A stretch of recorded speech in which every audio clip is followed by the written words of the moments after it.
phần này chị hoàn toàn không đồng ý nha. Dạ em sẽ cạnh tranh với các chuỗi lớn. Chuỗi lớn. Dạ. Wow, với cái việc này chị nghĩ em cũng nên cân nhắc lại.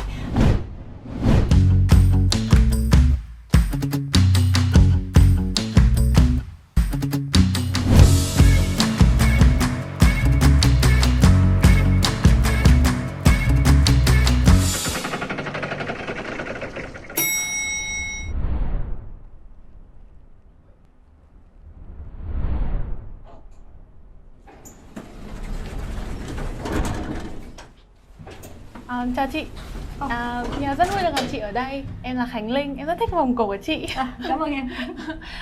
Em là founder của Polamuse, brand trang sức dành cho giới trẻ được thành lập ở Mỹ. Và hiện tại bọn em bắt đầu hoạt động ở Việt Nam. Chúng em mang đến cho phụ nữ những cái sản phẩm trang sức thời trang, chất lượng và đặc biệt là thông minh, linh hoạt. Hiện tại thì bọn em bắt đầu sẽ hoạt động ở Việt Nam trên nền tảng thương mại điện tử. Trước hết dựa trên những cái lợi thế sẵn có của nó. Nên hy vọng nếu như mà chị hứng thú thì mình có thể bàn luận thêm về vấn đề này. Trang sức thông minh chị thấy rất thú vị. Chúng ta hãy tiếp tục thảo luận nha.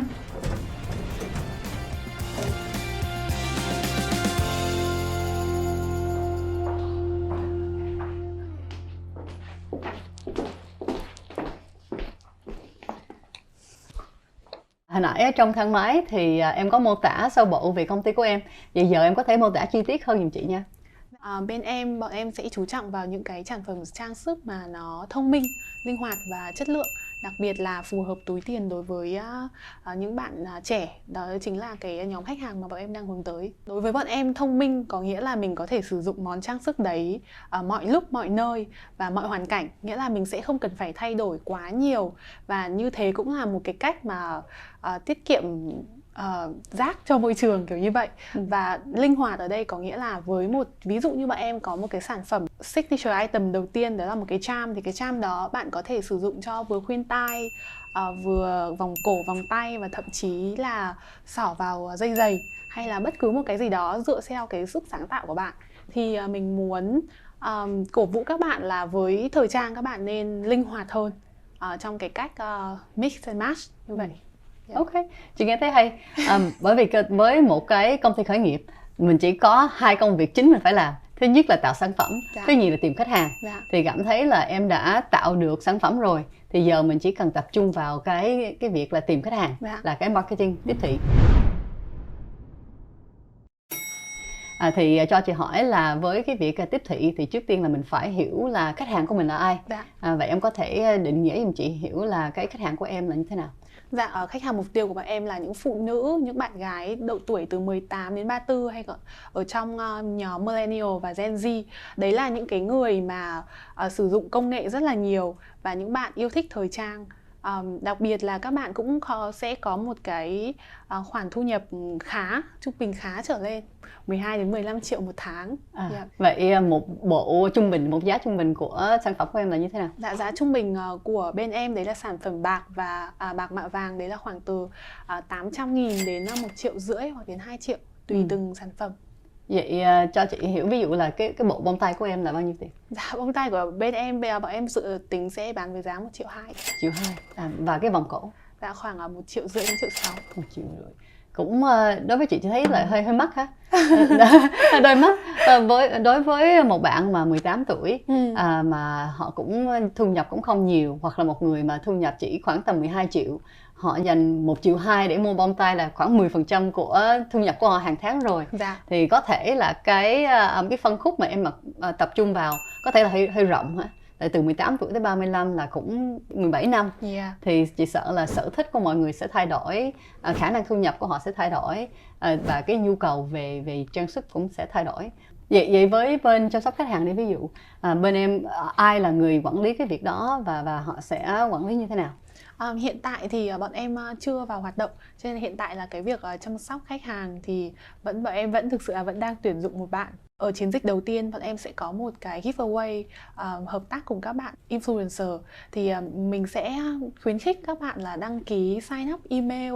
Thì bằng cái cách mà thu thập những cái thông tin từ các bạn thì mình có thể retarget các bạn sau này. Cho nên là chính vì thế mà trong chiến dịch đầu tiên bọn em không hề chú trọng quá nhiều vào phần sale. ở cái bước này bọn em sẽ bắt đầu chú trọng vào việc mở rộng nhận diện thương hiệu, cũng như là có được những cái data từ khách hàng. Ok, cái phần này chị hoàn toàn không đồng ý nha. Với công ty khởi nghiệp, mình luôn phải tập trung vào bán hàng. Dạ. Doanh thu là cái dòng máu của mình, không có doanh thu là mình sẽ chết nhất. Thì em nên cân nhắc lại, đổi cái thứ tự đó. Cái quan trọng là mình cần phải tìm những khách hàng mà yêu thương sản phẩm của mình. Mình không kêu họ cũng đi ra ngoài tự quảng cáo cho mình. Tại họ yêu thương quá, họ nói đây đẹp quá nè, bạn nên mua. Thì đó là cái mà em cần. Thì em cần phải bán hàng một cách để cho mình tìm đúng khách hàng. Và chúng ta chuyển sang qua một chút nữa là mở rộng hơn social media nha. Thì với social media thì đội của em hiện tại là có bao nhiêu người để quản lý cái kênh này? Dạ, hiện tại thì bên em đang có 4 bạn. Bọn em sẽ tập trung vào social media và đặc biệt là kênh Instagram, nơi mà có nhóm khách hàng tiềm năng của bọn em. Và hiện tại mình đang tập trung vào Instagram. Yes. Mình có định mở rộng ra Facebook, YouTube, thậm chí TikTok. Dạ có. Nghĩa là bọn em sẽ có cả TikTok, cả Facebook, Instagram và tất cả đều link với nhau. Nhưng Instagram sẽ là cái kênh chủ yếu mà mình sẽ cần đầu tư nhiều nhất. Vì sao Instagram? Hiện tại thì đối thủ của bọn em là P&G và Pandora. Thì theo một cái bản báo cáo năm 2017 thì P&G được nhắc nhiều tới nhất ở trên Facebook, và họ hoạt động rất là tích cực trên Facebook. Nhưng ngược lại thì P&G không hề tích cực ở trên Instagram. Tại vì với bên Mỹ, Facebook thì cũng đang xuống, và Instagram là rất là hot. Nhưng ở Việt Nam là nó chưa tới đủ hết. Thì có thể là em sẽ có một cái thị trường hơi nhỏ và hẹp khi mà em tập trung chỉ trên Instagram. Và nếu mà em muốn dùng cùng nội dung cho từng kênh thì cũng được, nhưng theo chị thấy là từng kênh nó sẽ có một cái cá tính riêng của nó, mình cũng phải thay đổi một chút. Vâng. Thì có một cái lời khuyên là có thể em sẽ dùng công nghệ để giúp ông tự động hóa.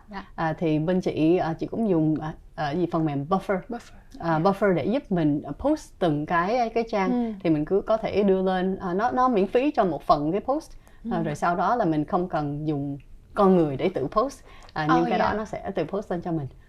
Dạ, bên em cũng dùng một cái platform tương tự gọi là Planoly. Là các bạn đầu tháng các bạn sẽ dành 1 đến 2 ngày để các bạn sắp xếp hết layout hình ảnh và cho hết content vào, và mình có thể schedule được cái thời gian mà post. Em có một câu hỏi nữa, đấy là hiện tại đối thủ của em là P&G và Pandora là hai đối thủ lớn ở Việt Nam, và mô hình kinh doanh của chúng em sẽ tập trung vào việc thu thập những cái thông tin của khách hàng, cũng như là xây dựng một cái mối quan hệ khách hàng tốt.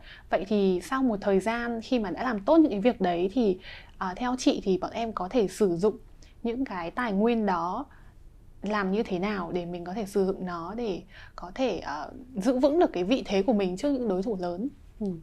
Thì cái câu hỏi này hay. Nói chung là với những đối thủ khá lớn, chị nghĩ là ngay lúc này em không cần quá quan tâm, bởi vì mình cũng còn khá nhỏ. Thì với công ty ở giai đoạn này, chị nghĩ cái điều quan trọng nhất là con người, là cái đội của em. Cho chị hỏi ngay lúc này team của em có bao nhiêu người? Dạ, hiện tại thì team chính của em là có 5 người. Trong đó có một bạn làm trade marketing, một bạn sẽ làm phần data analytics và cũng take care cái website luôn, và một bạn nữa thì sẽ viết content về blog, về content cho tất cả các kênh mạng xã hội, và còn một bạn nữa thì bạn ấy sẽ take care phần hình ảnh cho toàn bộ các kênh luôn ạ. Là 4 người. Và em là 5. Và em. Ok. Thì chị thấy hình như là hầu hết mọi người đang hướng về tiếp thị hả? Dạ. Thì với chị thì chị thấy là trong công ty nhỏ như vậy là mọi người cần phải đổi ít nhất 2-3 cái nón. Thì giống như hồi nãy chị nói là kế toán có thể phải làm tiếp thị. Thì với bên em chị thấy là có thể các bạn thiết kế đồ họa hoặc bạn hình ảnh cũng có thể viết bài và cũng có thể quản lý trang web. Khi mà chị làm việc với một công ty online là chị kỳ vọng tất cả mọi người cũng phải biết HTML, từ người kế toán tới người tiếp thị cũng phải biết HTML. Thì chị thấy là với bên em cảm thấy là có thể mình phải giảm bớt một vài người để mình có thể có đủ ngân sách để cho mình tuyển một người vận hành, có thể là mình cần một người logistics về chuỗi cung ứng, và cũng có thể cần một người về chăm sóc khách hàng. Tại chăm sóc khách hàng không hề như là tiếp thị, phải không? Có nhiều người đã nói là cùng một nhóm nhưng một bên là kéo khách hàng vô, một bên là duy trì, thì nó sẽ khác hoàn toàn. Dạ, cái điều này em cũng suy nghĩ khá nhiều, và đây cũng là một trong những cái khó khăn của không chỉ riêng em mà em nghĩ là mọi startup. Đó là team của em là một team rất trẻ, và em trẻ, các bạn còn trẻ hơn. Thì một trong những khó khăn đó là làm thế nào để mình có thể tiếp động lực cho nhau mỗi ngày. Câu hỏi này chị thấy khá hay, tại vì chị luôn thấy là cái vấn đề là mình phải tìm cách để tạo động lực cho bản thân, rồi sau đó phải tìm cách để tạo động lực cho những người xung quanh. Nhiều người sếp họ nghĩ là tại sao nhân viên của mình không có động lực, không có chủ động, nhưng họ không có hỏi lại là họ đã làm gì để khiến người ta có động lực, để khiến họ có chủ động. Thì đây là cái vấn đề của các bạn lãnh đạo, là mình phải cho họ biết là we care, là mình đang lo lắng, mình đang muốn giúp họ. Thì cái điều đó là có thể là nó hơi nữ tính một tí, nghĩa là chị luôn lãnh đạo với trái tim hơn là bộ não, và chị thấy cái việc đó nó sẽ hiệu quả hơn trong lâu dài. Thì khi mà một bạn vô tham gia vào team của Linh thì thường là chị cũng ngồi xuống trong ngày đầu, buổi sáng sớm vô là mình có một cái kế hoạch là đầu tiên là 90 ngày tới bạn sẽ đạt được cái gì, và ngược lại 90 ngày tới công ty có thể dạy cho bạn cái gì. Thì cái việc này rất là rõ ràng, và chị cũng có vẽ ra một cái sơ đồ là trong sự nghiệp 20-30 năm tới nên phải là như thế nào. Và từng bước bạn muốn đạt được phần nào. Và nếu mà họ nói với chị trong 10 năm em muốn làm CEO, em muốn công việc của chị còn vui hơn nữa. Vui hơn. Đúng rồi, tại vì đây nghĩa là đây là một bạn có động lực, có can đảm, và chị cần rất ủng hộ bạn để giúp bạn đạt được cái mức đó. Tại vì nếu mà bạn đấy có thể làm công việc của chị có thể về hưu. Thì hồi nãy chúng ta có 90 giây để em có thể mô tả công ty, và giờ chúng ta đã trao đổi cũng khá nhiều. Thì không biết là nếu mà em có 90 giây trở lại thì em sẽ thay đổi như thế nào? Nếu em có 90 giây trở lại thì em sẽ không thay đổi gì về mô tả của công ty của em, bởi vì em tự tin là về những cái sản phẩm mà em đang có. Nhưng mà em rất cảm ơn chị Linh về những cái lời khuyên hữu ích của chị, và chắc chắn là em sẽ ghi nhớ nó. Cho chị thêm một lời khuyên nữa nha. Thì với chị là chị cũng có nhiều người pitching hoặc là mô tả công ty của họ với chị, và cũng có nhiều lúc chị đi ngoài đường người ta cũng bắt đầu nói chuyện với chị. Thì nếu mình chỉ có vài giây, có một thứ mà sẽ tạo ấn tượng ngay lập tức, đó là số. Nghĩa là nếu mà em cố gắng tạo cảm xúc hay là tạo ấn tượng về sản phẩm thì cũng có thể nhưng hơi khó trong vài giây. Nhưng nếu mình có thể đưa ra một cái số, ví dụ là số lượng khách hàng, đã bán được bao nhiêu doanh thu, bán được bao nhiêu lượng hàng, thì cái đó nó sẽ tạo ấn tượng ngay lập tức, và nó sẽ dễ để thu hút người ta để muốn tìm hiểu thêm hơn. Em cảm ơn chị ạ. Cảm ơn chị đã buổi trò chuyện hôm nay. Cảm ơn em và rất vui được gặp em. Chúc em nhiều thành công và nhiều may mắn nha. Dạ, cảm ơn chị. Cảm ơn em. Cảm ơn.